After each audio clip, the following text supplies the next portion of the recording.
Welcome to Booked, the bookstore education podcast brought to you by the American Booksellers Association.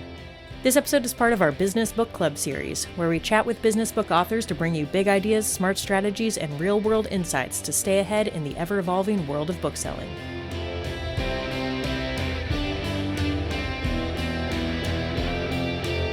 In this episode, we're launching our brand new Business Book Club interview series with a conversation with Seth Godin, author of This Is Strategy. Booksellers can get a free audiobook version of This Is Strategy this month via Libro.fm's ALC program. So thank you to our friends at Authors Equity and Libro.fm for making that possible. Seth, thank you so much for joining me today. What a treat. I go way, way back with this organization and with independent bookstores. And any chance that I get to be of service or at least cause a commotion is good with me. Commotion and service do go hand in hand, so I do appreciate that. I want to give you an opportunity to get us started with a bit of a summary of what your new book is. I know that a lot of our members will probably be familiar with your previous titles, but if you would be interested in giving us kind of the quick pitch, we'd love to have that get us started. Okay, let's rock and roll, but I'm really looking forward to coming back for the Q&A. Absolutely. So, as you said, I've written a bunch of books. The books sometimes seem like they are for big business. They're not. They're for the people in my life. They're for the people who are trying to make a change happen.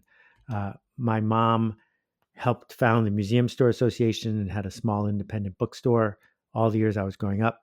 And I chronicle where I am and how I live my life by the bookstores that I visit, big and small. I wrote a book about strategy, mostly to help people see systems. So what I want to do is rant for a few minutes about what that means, ask some fascinating questions you might not have thought about before, and then come back and have a chat about it. So here's the first question to get us started, which is, how much money should a wedding cost? Now, most people who aren't used to analyzing and thinking about systems say, I don't know.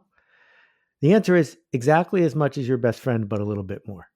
And that's how we ended up with the $100,000 wedding, the $500,000 wedding. There's nothing about the act of getting married that should cost more than $30, but there is a system in place that makes it normal. Just like if I meet you in the street, unless we're at a science fiction convention, I will not greet you like this. We will shake with our right hands. There's a system that facilitates things. Okay, so how come publishing has a spring list and a fall list, but they don't have a winter list?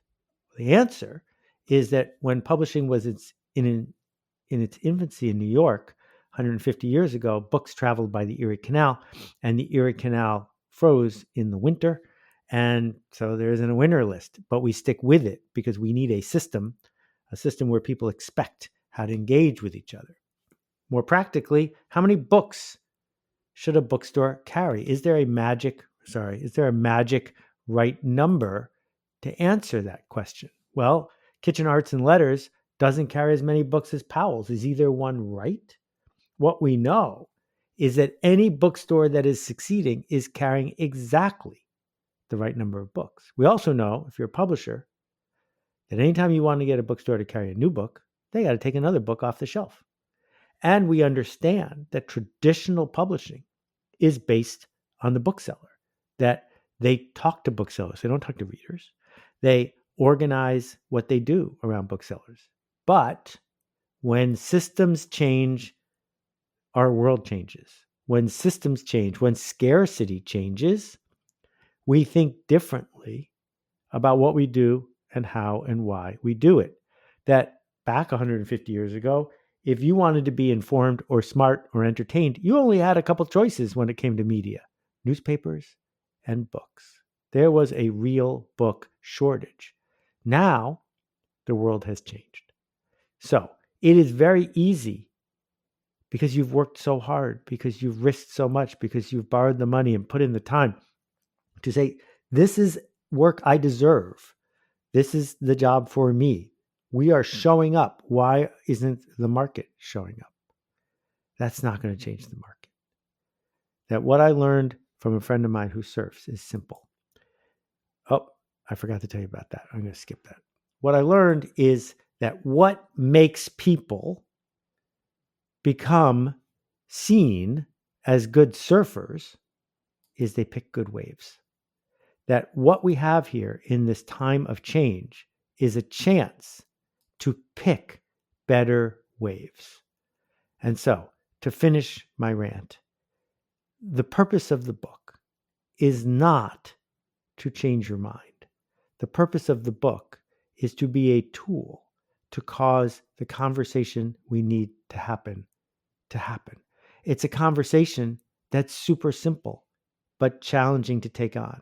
And the conversation is this work we are doing, who's it for? Who exactly are we here for? Are we here for the two of us who own the store? Are we here for our employees? Are we here to make Simon and Schuster happy? Are we here for that person who's buying books or for anyone who knows how to read? Who exactly are we here for? And what is the change we seek to make? Because, as I said, there isn't a book shortage. There's a hardware store down the street where people have worked just as hard. But when you really need something, maybe you go to Home Depot. And there's a wedding photographer down the street who can't believe everyone's carrying around a camera in their pocket that's better than the camera they started their career with.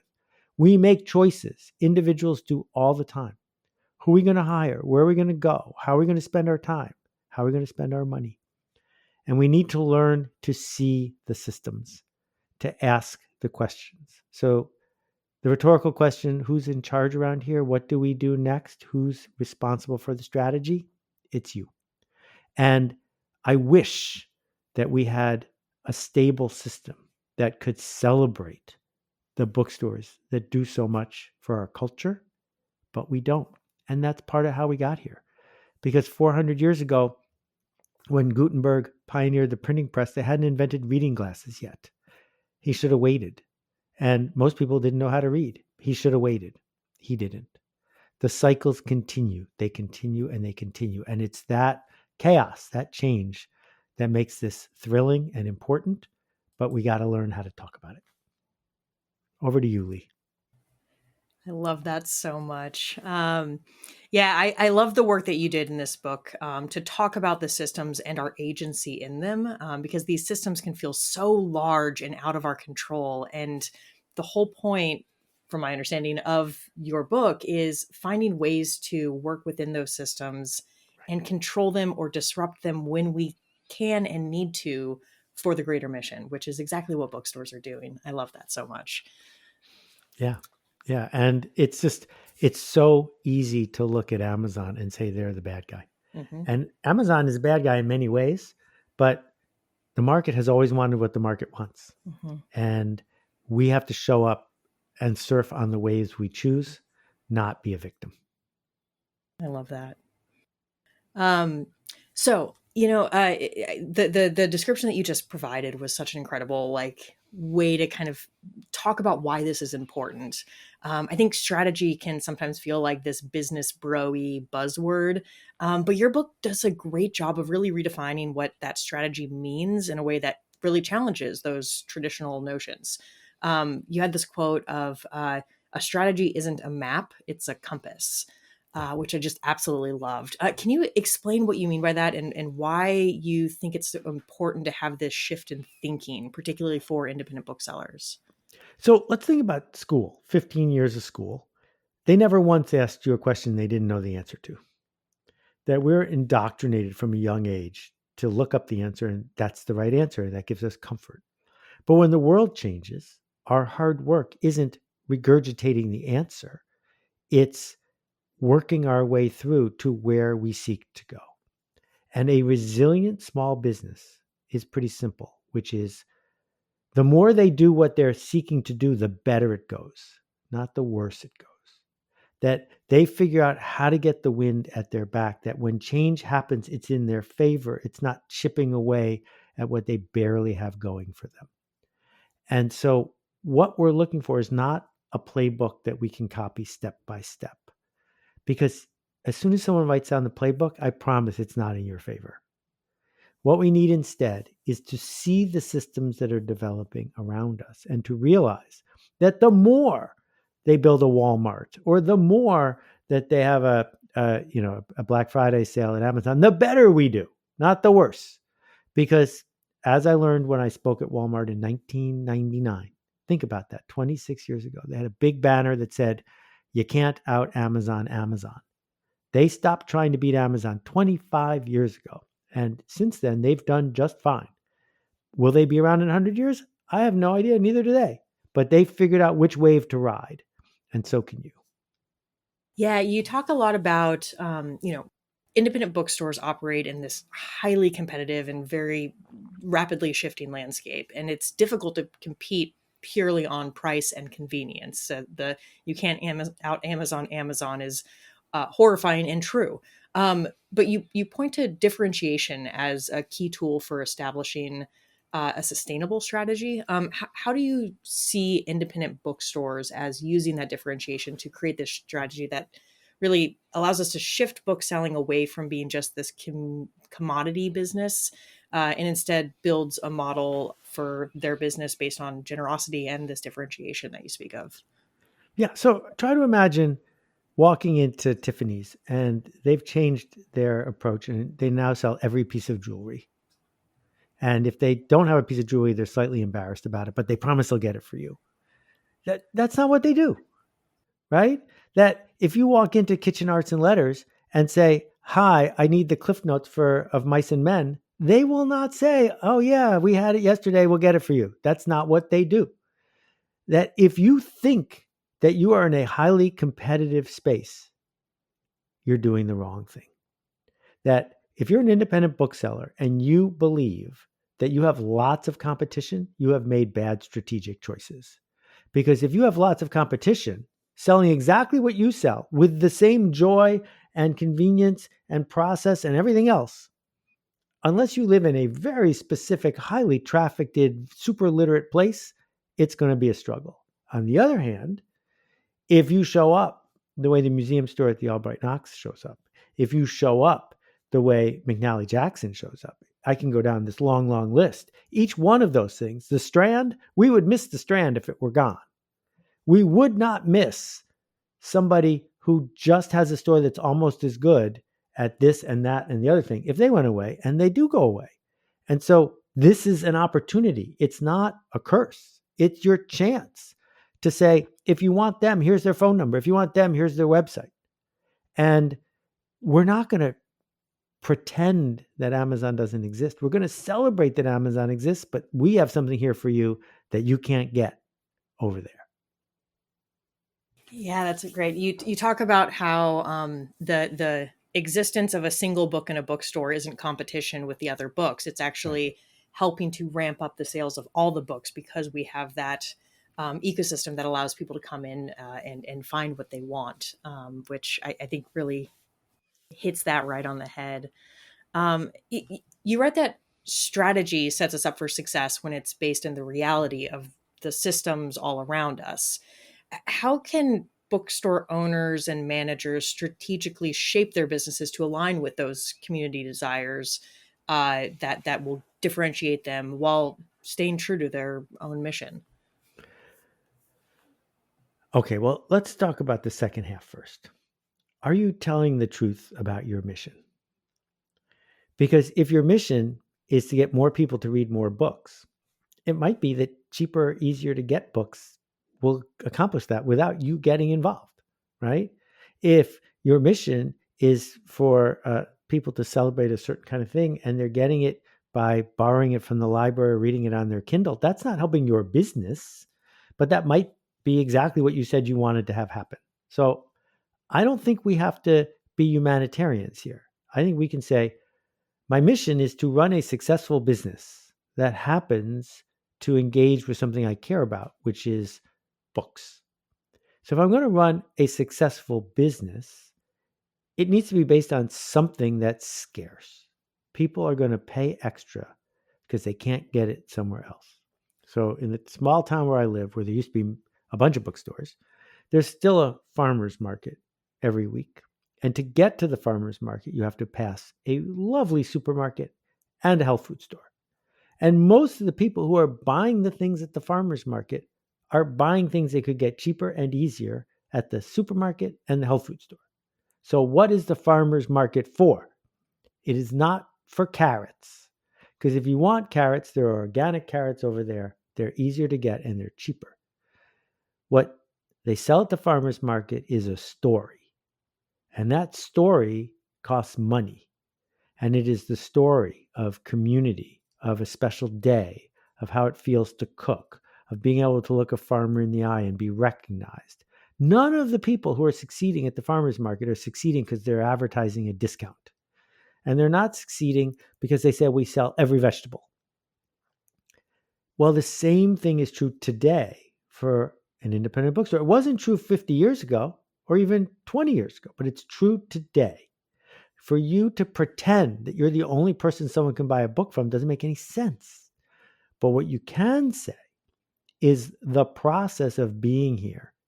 This is the kind of place you would pay a membership fee to belong to. This is the kind of place where when a friend has a baby, you trust us and we'll just make a basket of 20 books and you'll be a hero. Because the story you tell yourself about how you got those books makes you better. And the story your friend tells themselves about this lovely basket makes your relationship better. And and we can go through all of this. But first, we've just got to take a deep breath and say, the world is different now. The system is different now. And so there are more opportunities now than there were just a couple years ago for independent bookstores, because the cruft, the people who were just trying to be junior versions of Barnes and Noble, they haven't made it. So what's left are people like you who can lean into possibility. And that possibility involves creating something that they have a sign at Amazon about, which is you can't out independent bookstore a good independent bookstore. Don't try. And they don't. I love that. Yeah, we you talk about the generous work of differentiation, and you say that, you know, the tagline, you know, can be you'll pay more and therefore you'll get more, but you follow that up with saying the tagline could be I see you and I care. And that is such a critical thing, especially in, you know, this year of our Lord 2025, where all of the systems around us have this, you know, this algorithmic nature to them in ways that feel really disconnecting. And having a place where you can go and be seen and be cared for is a service that is strategically sustainable. It's just about figuring out how we can actually get to that point. Yeah. Okay. So there's a lot of things to decode here, and it's worth taking a minute to do so. First, we're talking about positioning.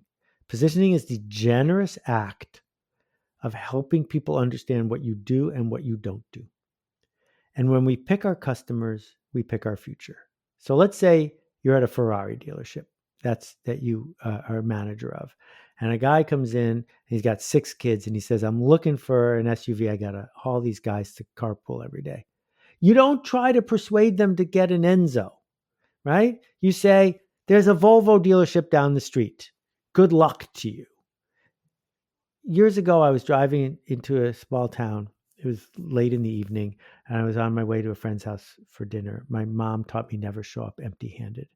And I pull up to a card shop, and I go in and I say, do you know if there is a florist in town? And the person behind the counter, who I'm pretty sure was the owner from their bearing, said, nope, not in this town. And I left to get in the car, and 3 doors down was a florist that was open. Now, this person has probably been through the ringer, but they were deep down hoping, since there were no flowers, I would, I don't know, buy a birthday card or something while I was there. This is not useful, because if they had said, oh yeah, Bob runs the florist, let me call him, blah, blah, blah, they could have created the conditions where I would want to repay the exchange we had and look for something to go with the flowers, right? But the specific part for the bookseller is this. Human beings are lonely. Human beings seek connection. But customer service needs to be paid for. It deserves to be paid for. And the transaction that we have trained most consumers to engage in is a transaction of get it fast and get it cheap. And so if we overdo the customer service for people who don't deserve it, for people who aren't matching our position in the marketplace, we will go out of business. And so When I say pick your customers, pick your future, what I'm talking about is this. If someone's in there and they're scanning things with their camera and, and they're not buying from you and they're taking up all your time, they're not your customer. We can forgive them, but they're not for you and you're not for them. That we are here for the people who are here for us. What journey are we going on? People need to want to spend extra with us because of what they get in exchange.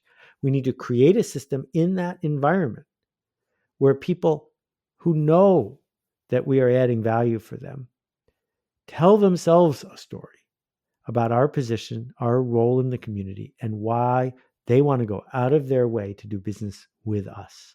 And maybe that involves buying a coffee, and that's okay too. Yeah, you quote an author that is near and dear to my heart, Adrienne Murray Brown, in talking about moving at the speed of trust, and how these critical connections are more important than critical mass, and the way in which, I mean, this goes back to your work with marketing, of like the marketing that is done by an anonymous agency is not going to have any impact near what you would get from peer-to-peer or networking. So, like, can you speak a little bit to that trust aspect that I think is so integral to this differentiation and generosity that you speak of? Yeah. So I was at 3 different independent bookstores yesterday, and that's a typical. That's a great day.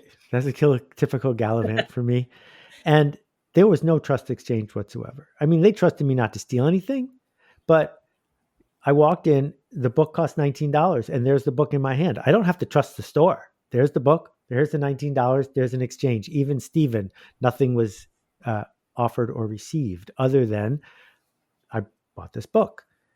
What it would mean to grow at the speed of trust is more like the relationship someone might have with a pediatrician, because the pediatrician is able to say, I'm going to take this sharp needle and jab it into your kid, and it's going to make everything better. And we trust them to do that without us going to get a PhD in microbiology.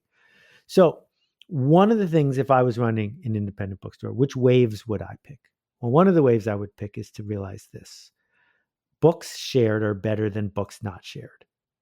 And I would be the central hub for book groups. And I would be running 30, 40, 50 book groups. And some of them would meet at my store, some of them wouldn't. But my job would be to get all the members of the groups the next book, because I can do that for them conveniently and at a fair price. They need me to do that for them because I am the central hub, because I'm the person who they need to be in community with in order for them to be in community with books.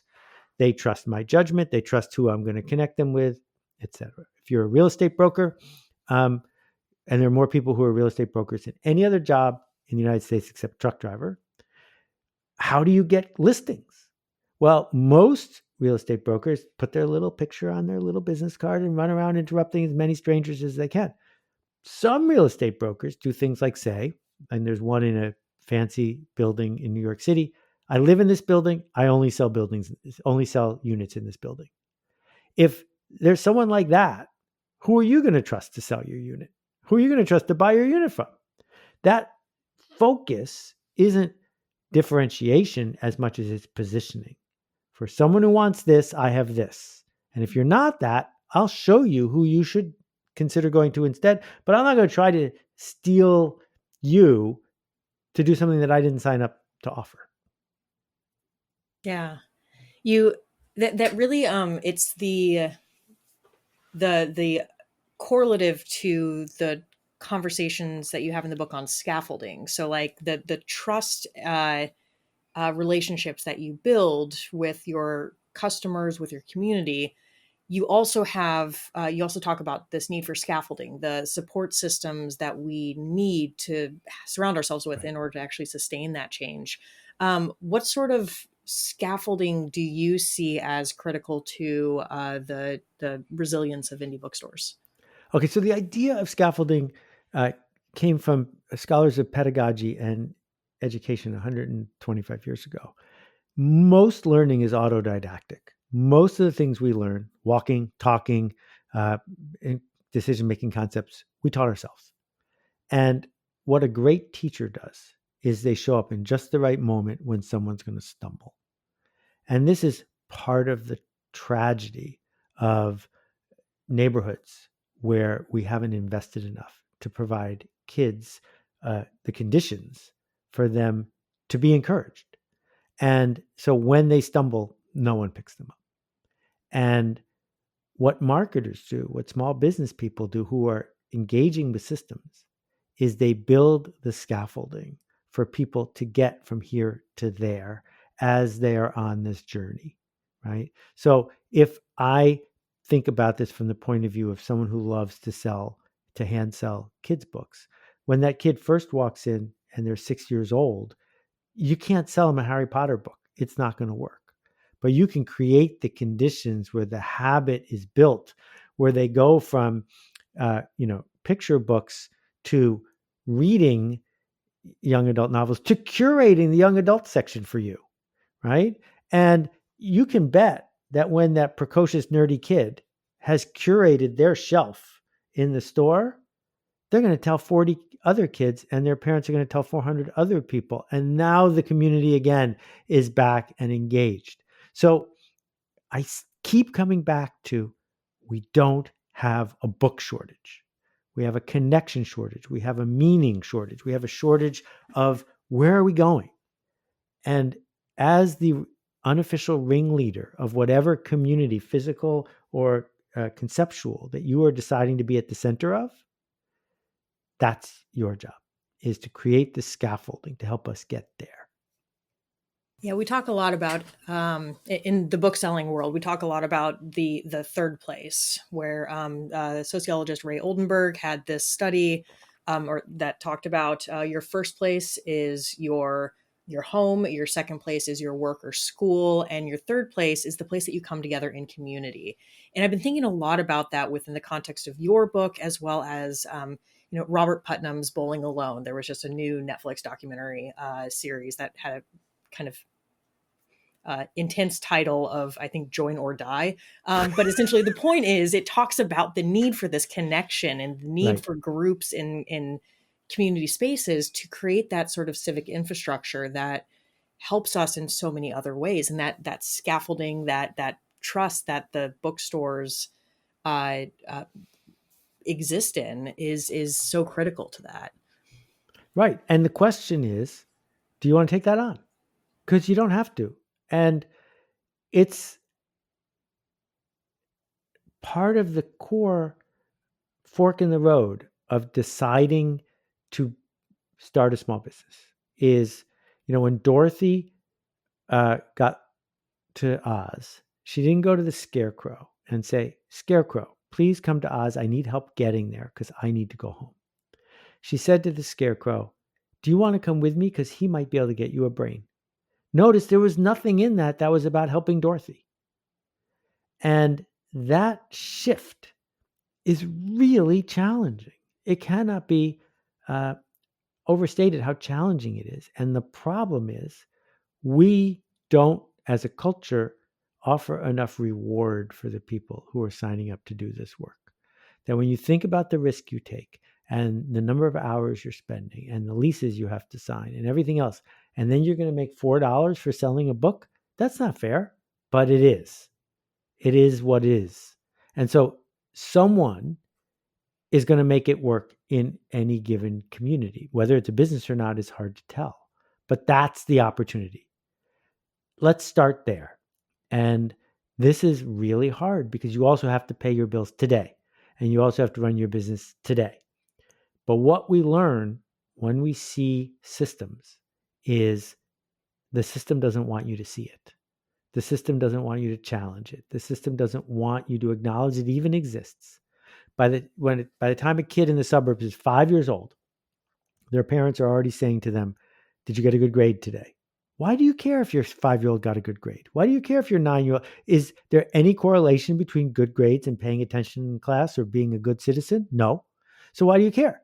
You care because the college industrial complex has brainwashed parents who seek status to care, so that 10 years from now, When you apply to a famous college, not a good college, but a famous college, you will, quote, get in to honor the efforts and it goes deep and deep and deep. And when I talk to high school seniors about this, and I do all the time, you can just see the shock on their face. They don't know how to process the fact that the whole thing is an invention, but it is. And books today in 2025 are now an invention that serve all sorts of emotional purposes, but very few practical purposes compared to what they used to do. Yeah, you talk, I mean, the that I like kind of the formulated idea of success that has been just hammered into us societally speaking. You talk about scaling better rather than scaling bigger, and I Yeah. really loved that because it really plays into, you know, there's this pressure to get more inventory, more events, more staff, and you had this great line that talked about, if you're going to say yes to something, be prepared to show us all the things that you would have to say no to in order to make room for that yes. Yeah. Can you speak a little bit more to like that kind of balancing act that independent booksellers and business owners have to play? Yeah. So my friends at Harry Schwartz, which is not called Harry Schwartz anymore, had an independent bookstore that was doing just fine in Milwaukee, Wisconsin. But they figured out that they knew how to sell to businesses. So they began by selling business books to businesses. So now they got business books to businesses and they got a bookshop. But then when websites came along, it wasn't just businesses in Milwaukee, it's businesses all over the country. Sooner or later, you can't be great at both things. So as far as I know, the bookshop isn't there anymore, but Porchlight is a valued partner for people like me. If Porchlight didn't exist, I couldn't do a whole bunch of things I do. Porchlight figured out who their customer is. Their customer is me. And by making something that I would have trouble living without, we never negotiate about price because it's not about price. It's about the people, Rebecca and the other people at Porchlight said yes, yes, yes to, we're going to be good at that. And all right, if you're in the public and you need a book in Milwaukee, find a different bookstore or go online because you can't keep doing all of it. And that's why my Tiffany's example is so important. It's okay to say, no, we don't sell that category of books. There's a terminal right over there. Go buy it on Amazon. We'll get a commission. Thanks for coming in. What's wrong with that? Yeah, I think it's, you know, the kind of thinking through the boundaries and of saying no because you've been able to define that mission for yourself is so critical. You talk about the most important lesson about project management is that changing course and exploring your options are far cheaper at the start than they are at the end. Yes. But it can feel really overwhelming to like pull away from the day-to-day urgency of a small Right. business and devote all that precious time and resources to strategic thinking. What do you feel is the first practical step that an indie bookseller can take to begin developing their strategy for the store so that they know what they need to say yes and no to? So we need to remove false proxies. False proxies are easy to measure and useless. If you're hiring a programmer, don't ask how many words per minute they can type. If you're hiring a bookseller, don't hire people who look like a bookseller. That doesn't tell you if they're going to be good at being a clerk. Let's look at what is important and what matters, not what's easy to measure. So when I ask you, what does the store look like when it's doing really well? It might be that the store is really, really busy, crowded with people, but that might not be the thing you are measuring in the long run. It could be that you get a lot of thrill out of selling frontline bestsellers, but maybe the backlist collectible stuff is where you make enough money to pay the rent. Let's be very clear about what a good customer is. And then say, are there things we can do to create the conditions where we'll get more good customers like that? Because the easy customers might not be the good customers. The easy story to tell might not be the resilient story going forward. And then the other thing, which I learned from a friend of mine, is whatever you come up with as a plan, stop and now write a second plan that isn't the same as the first plan. And write it knowing that you're going to have to randomly pick one of the two, and whichever one you pick, you're going to have to do that one. Because instead of falling in love with an idea from the beginning and then defending it with all the reasons you're right, you have these two straw person examples, either one of which you may have to do. That will cause you to think hard about the systems that you're confronting and realize that you can thrash at the beginning for free. You can cross out a page and rewrite the page. That when I write a book, I end up with 20,000 words that aren't in the book. I don't delete them because that hurts my feelings. I just take them out and I put them in a second document. And so I'm just like, maybe later. And I never get back to those. I've discarded them, but being comfortable with that at the beginning saves us so much time compared to defending a brick that's in the wrong place for the rest of time. Yeah, you had a great quote that creating a project with a solid business model gives you the freedom to find even more passion in your work. And I love that idea of like, it feels like a constraint to do this, this preparatory work for this thing that you're passionate about. But right. Really that is giving you that freedom afterwards to be able to really do the thing that your mission aligns with. Yeah. Let me see if I have it right here. Maybe I do. Yes. So this was the project that took me more time per page than anything else. This book is 30 years old. It's the internet. And I built it with a team of 3 other people. And the magic of an almanac is that once you do the first edition, the second edition is way easier. And the second edition did great. And then the internet showed up. I could have cursed it for the rest of my life. But instead I said, there's no more business almanac. I forgive the internet and I forgive the entire universe that made my timing wrong by 10 years. And if that hadn't happened, I wouldn't have been able to do all the things I did, invent email marketing and write this book and do that thing. And we have this flexibility if we want it to look at a project and say, the time I put into that project tomorrow is time I can never get back. I can't get a refund from yesterday's work for sure, but I can get a refund on tomorrow's work by not doing it. And so we can look at what assets we have and we can make important, difficult decisions in the short run that free us up to have the wind at our back, to pick a better wave than the wave we think everyone is watching us commit to right now. Because no one's going to bring you any shame if you shift gears and say, we used to do that, but now we are really, really good at this. This is our position. Here's a list of other people who do that thing we used to do. But this is what we do here right now. And the more we do it, the more people cheer us on because we are filling a need and making a connection happen. Absolutely. Speaking of cheering on, spoiler alert, the very last page of your book, This is Strategy, features this big all caps declaration that bookstores matter, along with a personal thank you to customers who purchased the book at a bookstore. Can you leave us with your thoughts on why bookstores are essential to culture and community and how the strategic thinking that you discuss in this book can really help ensure their survival in the next 10 years, which will surely be very different from the last ones. So, yeah. So, and there's a link on that page too, and you get like videos and stuff just for the people who bought it from an independent bookstore. What do we make? Some people I know grow grain. Some people I know bend steel, but most of us make decisions. And the way you make a decision is based on your inputs, on your learning, on your awareness, on who you know, what you see, who you trust. Where do we get that as adults? Well, if you are getting it from an algorithm-driven social media platform, someone is manipulating you.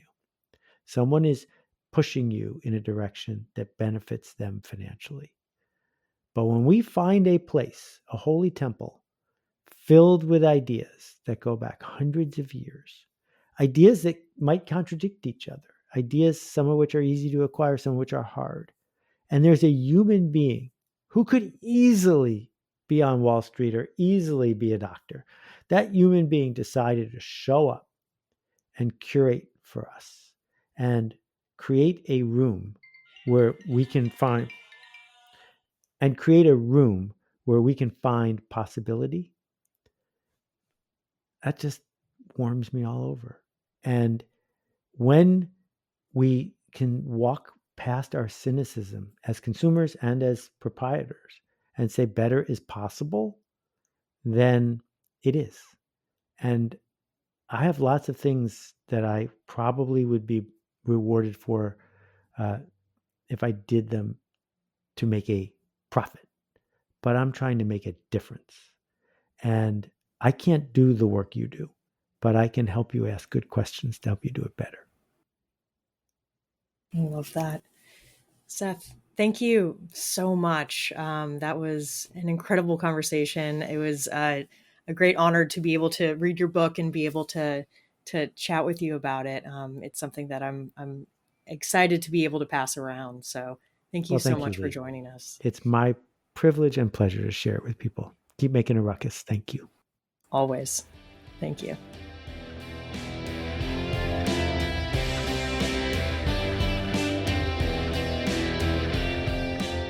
Thank you for listening to Book to the Bookstore Education Podcast, brought to you by the American Booksellers Association. Don't forget to subscribe to the show on your favorite podcast app. Additional educational resources can always be found on the ABA website at www.bookweb.org. Happy reading!